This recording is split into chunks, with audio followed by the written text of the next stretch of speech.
السلام علیکم ناظرین، آج کا ہمارا موضوع ہے تیمم۔ ہم لوگوں نے پچھلی ویڈیو میں بات کی وضو کے بارے میں۔ وضو کے بارے میں تمام معلومات ہم حاصل کر چکے، لیکن کئی جگہیں ایسی ہوتی ہیں یا پھر ہماری کئی مجبوریاں ایسی ہوتی ہیں جن میں ہم پانی کو ہاتھ نہیں لگا سکتے، پانی سے وضو نہیں کر سکتے۔ تو ایسی صورت میں ہمیں کیا کرنا چاہیے؟ ہمیں تیمم کرنے کا حکم ہے، لیکن جب تک ہمیں تیمم کے بارے میں معلوم نہیں ہوگا ہم تیمم کر نہیں سکتے۔ تو چلیں آج تیمم کے بارے میں بات کرتے ہیں۔ سب سے پہلے ہم تیمم کی فضیلت اور تاریخ کے بارے میں جان لیتے ہیں۔ تیمم کے معنی ہے ارادہ کرنا، قصد کرنا۔ تیمم وضو اور غسل دونوں کا ہی قائم مقام ہے، اور یہ امت محمدیہ صلی اللہ علیہ وسلم کی خصوصیت ہے، یعنی کہ ہم سے پہلے کسی امت کو یہ شرف حاصل نہیں تھا۔ حضرت حذیفہ رضی اللہ تعالی عنہ سے روایت ہے کہ رسول اللہ صلی اللہ علیہ وسلم نے ارشاد فرمایا کہ ہم کو پہلی امتوں پر 3 باتوں میں فضیلت دی گئی ہے۔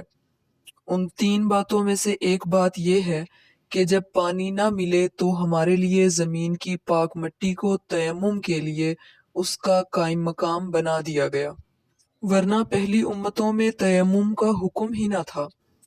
ذرا غور کریں کہ ان امتوں میں جب کوئی بیمار ہوتا ہوگا یا کسی وقت پانی نہ ملتا ہوگا تو وہ لوگ کیا کرتے ہوں گے۔ تیمم کے احکامات سن 5 ہجری میں نازل ہوئے، جس کا مختصر واقعہ بیان کیا جاتا ہے کہ حضور صلی اللہ علیہ وسلم غزوہ ذات الرقاع میں تشریف لے گئے۔ اس میں حضرت عائشہ رضی اللہ تعالی عنہا بھی ساتھ تھیں۔ جب لشکر اسلام مقام بیضاء پر پہنچا تو حضرت عائشہ رضی اللہ تعالی عنہا سے گلے کا ہار ٹوٹ کر گر گیا اور گر کر گم ہو گیا، جو آپ کی بہن حضرت اسماء رضی اللہ تعالی عنہا کا تھا۔ حضور صلی اللہ علیہ وسلم کو جب اس کا علم ہوا تو آپ صلی اللہ علیہ وسلم نے تلاش کرنے کا حکم دیا۔ تلاش کرتے کرتے بہت دیر ہو گئی، یہاں تک کہ نماز کا وقت آ گیا۔ یہاں پانی کا نام و نشان بھی نہ تھا، اس لیے صحابہ کرام نے بغیر وضو نماز پڑھ لی۔ اس کے بعد نبی اکرم صلی اللہ علیہ وسلم سے بلا وضو نماز پڑھنے کا ذکر کیا تو اللہ تعالیٰ نے اسی وقت تیمم کی یہ آیت نازل فرما دی، وَإِن كُنتُم مَرْضَىٰ أَوْ عَلَىٰ سَفَرٍ أَوْ جَاءَ أَحَدٌ مِّنكُم مِّنَ الْغَائِطِ أَوْ لَامَسْتُمُ النِّسَاءَ فَلَمْ تَجِدُوا مَاءً فَتَيَمَّمُوا صَعِيدًا طَيِّبًا فَامْسَحُوا بِوُجُوهِكُمْ وَأَيْدِيكُمْ مِنْهُ۔ اور اگر تم بیمار ہو یا حالت سفر میں ہو یا تم میں سے کوئی استنجے سے فارغ ہو کر آیا ہو یا تم نے اپنی بیویوں سے قربت کی ہو، پھر تم کو پانی نہ ملے تو پاک مٹی سے تیمم کر لیا کرو، یعنی اپنے چہروں اور ہاتھوں پر ہاتھ پھیر لیا کرو اس زمین پر سے۔ تو یہ تھا سارا واقعہ تیمم کی اجازت کا۔ پانی موجود نہ ہونے کی صورت میں ہمیں تیمم کر لینا چاہیے، لیکن تیمم کرنے کی بھی کچھ شرائط ہیں۔ ہر بندہ تیمم نہیں کر سکتا۔ شرائط یہ ہیں کہ مسلمان ہو، بالغ ہو، عاقل ہو، بے وضو ہونا یا غسل کی حاجت ہونا ضروری ہے۔ جن چیزوں سے تیمم کرنا جائز ہے ان کے استعمال پر قادر ہو، جس وقت کی نماز کے لیے تیمم کرنا ہے اس نماز کا وقت ہو، جس وقت کی نماز پڑھنی ہو اس کا آخر وقت ہو جانا کہ اگر تیمم نہ کیا گیا تو نماز قضا ہو جائے گی۔ ان تمام صورتوں کے پائے جانے کے وقت تیمم کرنا جائز ہوگا، اور اگر یہ شرائط نہ پائی جا رہی ہوں تو تیمم کرنا جائز نہیں ہے۔ اب تیمم کرنے کا طریقہ کیا ہے؟ ہر شخص کو تیمم کرنے کا طریقہ معلوم نہیں ہے، تو اس لیے ہم یہاں بیان کرتے ہیں کہ تیمم کرنے سے پہلے دل میں یوں نیت کرے کہ میں ناپاکی دور کرنے یا نماز پڑھنے کے لیے تیمم کرتا ہوں یا کرتی ہوں۔ اس کے بعد دونوں ہاتھوں کی ہتھیلیاں پاک مٹی پر مارے، پھر دونوں ہتھیلیاں جھاڑ کر منہ پر پھیرے۔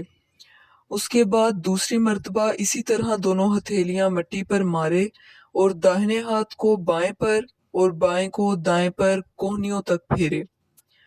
ہاتھ اس طرح پھیرے کہ کوئی جگہ خالی نہ رہے۔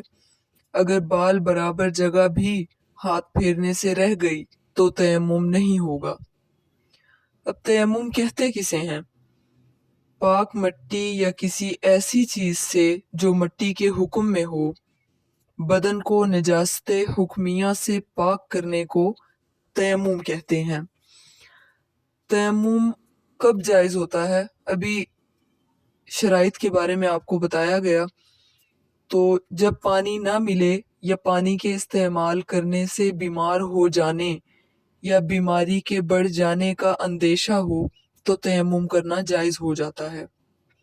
یعنی کہ صرف یہی صورت نہیں کہ اگر پانی نہیں موجود تو تیمم کر لیا جائے، بلکہ اگر بیمار ہے اور پانی استعمال کرنے سے بیماری بڑھ جائے گی تو نماز چھوڑنے سے بہتر ہے یا بلا وضو نماز پڑھنے سے بہتر ہے کہ تیمم کر لیا جائے، اور تیمم کا کوئی نقصان بھی نہیں۔ پانی نہ ملنے کی کیا کیا صورتیں ہو سکتی ہیں؟ تو اس پر ذرا نظر ڈال لیتے ہیں کہ جب پانی 1 میل دور ہو یا کسی دشمن کے خوف سے پانی نہیں لے سکتا ہو۔ مثال کے طور پر گھر سے باہر کنواں موجود ہے، مگر ڈر ہے کہ اگر گھر سے باہر نکلا تو دشمن یا چور مار ڈالے گا، یا کنویں کے پاس بڑا بھاری سانپ پھر رہا ہے یا شیر کھڑا ہے، یا تھوڑا پانی اپنے پاس موجود ہے مگر ڈر ہے کہ اگر اسے وضو میں خرچ کر دیا تو پیاس سے تکلیف ہوگی، یا کنواں موجود ہے مگر ڈول رسی نہیں ہے، یا پانی موجود ہے مگر یہ شخص اٹھ کر اسے لے نہیں سکتا اور دوسرا آدمی بھی موجود نہیں ہے، تو یہ سب صورتیں ہیں پانی نہ ہونے کی۔ ان تمام صورتوں کے پائے جانے کے وقت تیمم کرنا جائز ہو جاتا ہے۔ بیمار ہو جانے کا خوف کب معتبر ہے؟ مطلب اگر بیمار آدمی کتنا بیمار ہے جو تیمم کر سکتا ہے؟ ہر بیمار بیمار نہیں کہلاتا۔ کچھ بیمار ایسے ہوتے ہیں جو چارپائی سے بیڈ سے اٹھ نہیں سکتے، اور کچھ ایسے ہوتے ہیں جو اٹھ تو سکتے ہیں لیکن وہ بیمار ہوتے ہیں۔ تو ایسا ہے کہ اپنے تجربے سے گمان غالب ہو جائے یا کسی بڑے قابل حکیم کے کہنے سے معلوم ہو کہ پانی کے استعمال کرنے سے بیمار ہو جائے گا تو تیمم کرنا درست ہے۔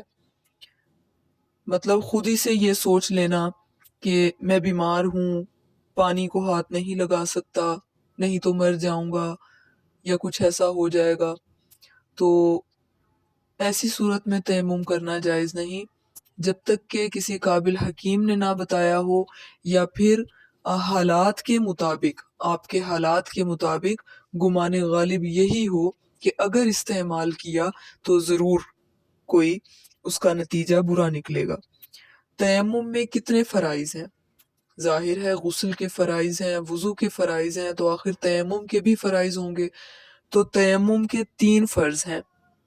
پہلا نیت کرنا، دوسرا دونوں ہاتھ مٹی پر مار کر منہ پر پھیرنا، تیسرا دونوں ہاتھ مٹی پر مار کر دونوں ہاتھوں کو کوہنیوں سمیت ملنا۔ یہ 3 چیزیں اگر پائی جائیں گی تو تیمم کرنا درست ہوگا، تیمم آپ کا درست قرار پایا جائے گا، ورنہ آپ کے تیمم میں خرابی پائی جائے گی۔ کن چیزوں پر تیمم کرنا جائز ہے؟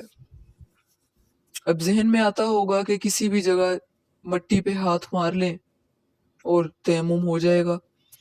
تو کچھ چیزیں ہیں جو کہ حدیث سے ثابت ہیں: پاک مٹی، ریت، پتھر، چونا اور مٹی کے کچے یا پکے برتن جن پر روغن نہ ہوا ہو، اور مٹی کی کچی یا پکی اینٹیں یا سنگ مرمر مٹی یا اینٹوں یا پتھر یا چونے کی دیوار، ملتانی مٹی، ان سب پر تیمم کرنا جائز ہے۔ اسی طرح پاک غبار سے بھی تیمم کرنا جائز ہے۔ اب کن چیزوں پر تیمم کرنا جائز نہیں ہے؟